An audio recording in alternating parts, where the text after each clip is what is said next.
Mesdames, messieurs, toute autre personne visionnant, que dis-je, regardant cette vidéo, vous allez vous dire, et ce à juste titre, frérot. Alors, il y a deux options. Soit vous allez me dire, t'as du retard. Le film est sorti en 2016, il est vrai, ça fait 8 ans. Ah, là, tu commences à te dire, ah oui, putain, 2016, je croyais que c'était il y a 2 ans, c'était il y a 8 ans. D'accord. Et la deuxième chose que tu vas te dire, c'est, et le mec n'a plus d'idée, quoi. Il fait une critique d'un film qui est sorti il y a 8 ans, oh le nulos. J'en ai rien à foutre. Je vais pas te mentir. J'en ai strictement rien à faire. Voilà. Au moins, on est clair là-dessus, je suis en tout cas très content enfin de vous proposer une critique du film Deadpool, parce que, eh bien, dans un certain sens, on n'a jamais pu le faire sur la chaîne, le film étant sorti en 2016, la chaîne étant créée en 2017, eh bien, on fait un léger calcul, ça paraît logique. Donc, étant donné que nous savons que lors du Super Bowl, il y aura le trailer, ou en tout cas un teaser de Deadpool 3, je me suis dit que sur la chaîne Twitch, on allait se remater quelques petits films, et notamment Deadpool 1 et Deadpool 2. Et normalement, au moment où vous regardez cette vidéo, ou en tout cas au moment où elle sort, sachez que ce soir, on regarde Deadpool 2 sur Twitch à 22h. Ok? Donc, voilà, je réétablis un petit peu tout ce qui était prévu du côté de la chaîne YouTube et de la chaîne Twitch, donc le petit programme avant d'avoir le premier teaser de Deadpool 3. Et bien sûr, comment ne pas parler de Deadpool? Il faut le dire, bien sûr, il faut qu'on l'évoque, ce petit personnage donc de Deadpool est tout simplement, en tout cas au moment où je l'ai vu dans Deadpool, donc le film sorti en 2016, c'était une découverte, une surprise.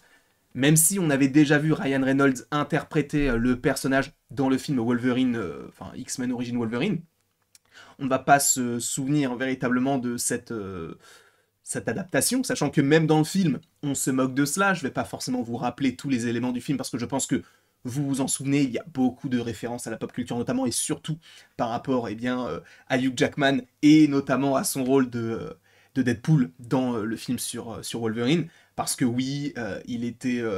je crois qu'il n'avait même pas de bouche, il avait des sabres qui sortaient au niveau des mains, il n'avait pas les sabres comme il a dans les comics. Tu te dis vraiment pourquoi est-ce qu'ils ont fait ça? Ça n'a aucun sens. Sachant que il est vrai que dans la scène post-générique, ou en tout cas une des scènes post-génériques du film Wolverine, pas le combat de l'immortel, mais X-Men Origins, donc le tout premier, eh bien à un moment donné, en fait, tu vois la tête de Deadpool qui a donc été coupée, et il ouvre les yeux, donc tu comprends qu'il n'est pas mort. Mais ça ne teasait pas le film qu'on a vu du coup des années après, puisque oui, il est sorti donc en 2016, et il nous offre une toute autre version, et encore heureux. Et ce qui est intéressant, c'est que quand on a regardé le film sur Twitch, il y a certaines personnes qui m'ont dit, enfin plutôt dans le chat, oui, mais du coup, c'est dans quel univers? En fait, ce qui est bien avec Deadpool, et la manière dont il est construit, la manière dont le film est écrit et monté, en fait, tu n'as pas besoin de savoir dans quel univers il est, tu te dis juste que c'est un film Deadpool parce que ils ont réussi à concevoir tout un écosystème autour de lui qui fait qu'il est à part. C'est-à-dire que dans ce film, évidemment, il va y avoir des références, notamment eh bien, aux X-Men de base. Hein. Comme je viens de vous le dire, il y a des références à ce qu'il y a eu par rapport à l'ancien, entre guillemets, Deadpool.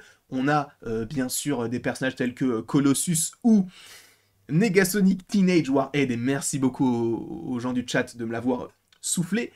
Donc on a ces différents personnages qui viennent un petit peu agrémenter, on va dire, s'incorporer, oui je suis critique culinaire, mais qui viennent du coup s'incorporer dans l'histoire de Wade Wilson afin déjà de le catégoriser entre guillemets dans la timeline entre guillemets des X-Men, même si justement il s'en moque en disant mais en fait on ne comprend plus rien avec vos histoires de McAvoy, de Stewart, donc la jeune version entre guillemets et la version plus ancienne du professeur Xavier, on s'y perd, on ne comprend pas vos timelines. Et ce qui est très intéressant dans ce film-là, c'est qu'il ne se prend pas au sérieux, même si de temps à autre, ça peut être un petit peu embêtant. Il est vrai que, alors ce n'est pas forcément embêtant, mais en l'ayant revu, donc près de 8 ans plus tard, peut-être que je suis peut-être moins touché par certaines vannes, peut-être qu'étant donné que j'ai vu le film, il y a moins ce côté découverte, mais il est vrai que de temps en temps, il y a des vannes qui sont peut-être un petit peu en trop, même si j'ai trouvé le film incroyable. Hein. Mais c'est vrai qu'aujourd'hui, a posteriori,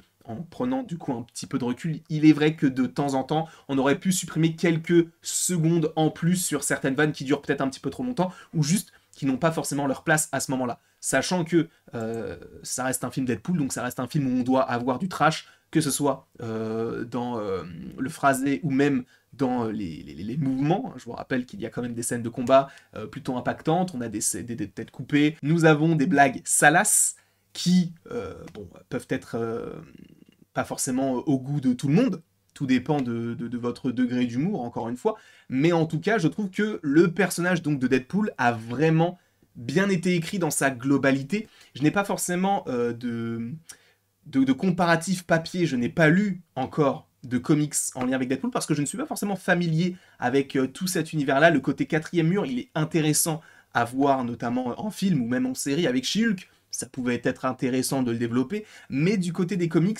je n'ai jamais vraiment été attiré de ce côté-là, sachant que je me renseigne de plus en plus sur des comics, bien sûr plus du côté d'ici, mais c'est vrai que un petit comics Marvel de temps en temps, ça ne fait jamais de mal. Mais j'aime vraiment bien ce qu'ils ont fait donc avec le personnage de Deadpool. De toute manière, tu ne pouvais que, ouais, j'allais dire rarement faire moins bien, mais oui, c'est le cas, puisque je suis désolé, mais celui du film Wolverine, il était tout simplement ignoble. Là, ils ont réussi à le réinventer, entre guillemets, ou en tout cas à le réadapter de bonne manière, en utilisant donc le sujet de base, sachant, et il est vrai, il a entre guillemets ouvert les valves vers un nouveau type de film de super-héros, en tout cas du côté de Marvel. Supposément du côté de DC, ça a déjà été fait, mais en tout cas du côté de Marvel, à mon sens, peut-être que je vais dire une bêtise, mais en tout cas des films que j'ai vus, c'est le premier film sur un anti-héros, entre guillemets, en tout cas d'un personnage, un héros qui commet des actes, des crimes, etc.,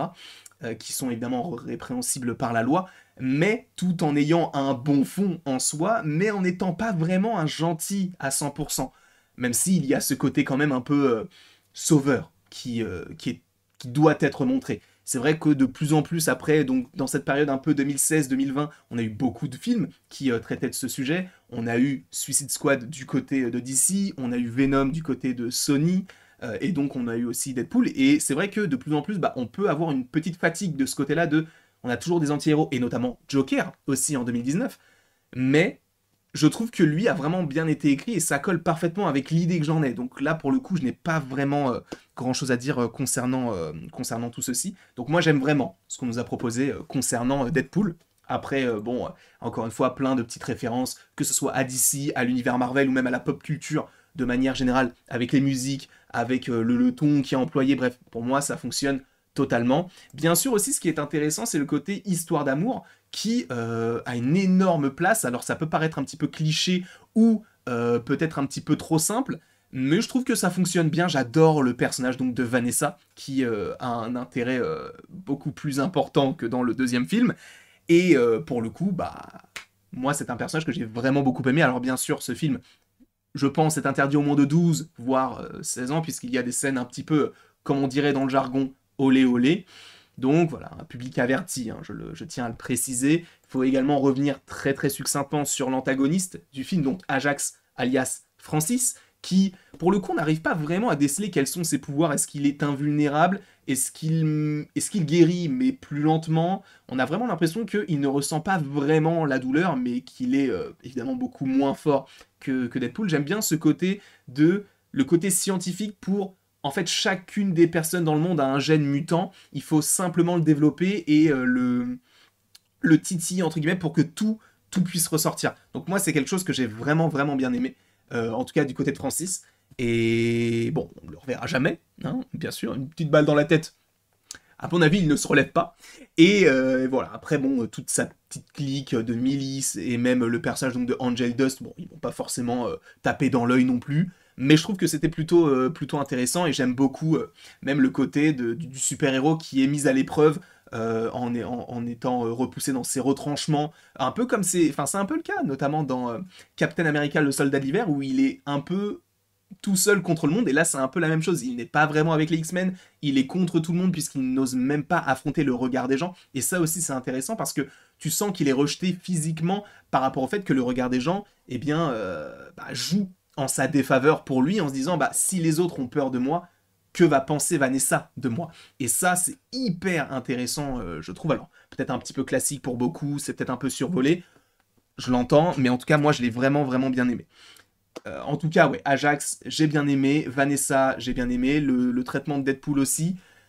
Juste, ce qui m'a un peu déplu, c'est peut-être le surplus de blagues, mais je pense que ça ne m'avait pas déplu quand je l'ai découvert, parce que c'était la nouveauté. Là, en ayant eu plusieurs films de cette manière-là, je pense que ce n'est pas que je dévalue le film, mais peut-être que je suis un petit peu plus critique, entre guillemets, même si le film, pour moi, est un succès monstre. Pour moi, c'est l'une des énormes révélations de ces dernières années, à tel point que l'un des trailers les plus attendus de l'histoire des trailers, c'est Deadpool 3. Alors bien sûr, c'est en lien surtout avec Deadpool, mais surtout avec Wolverine. Et c'est aussi pour ça que je vous propose donc cette vidéo critique, puisque, eh bien, on va réévoquer tout cela dimanche dans la nuit, donc de dimanche à lundi. Je vous rappelle qu'il y a un petit live qui est prévu, j'espère que cela vous plaira, où on va découvrir tous les trailers, et par ailleurs, il y a une vidéo qui est, ou qui va sortir concernant les trailers qu'on devrait avoir du côté du Super Bowl.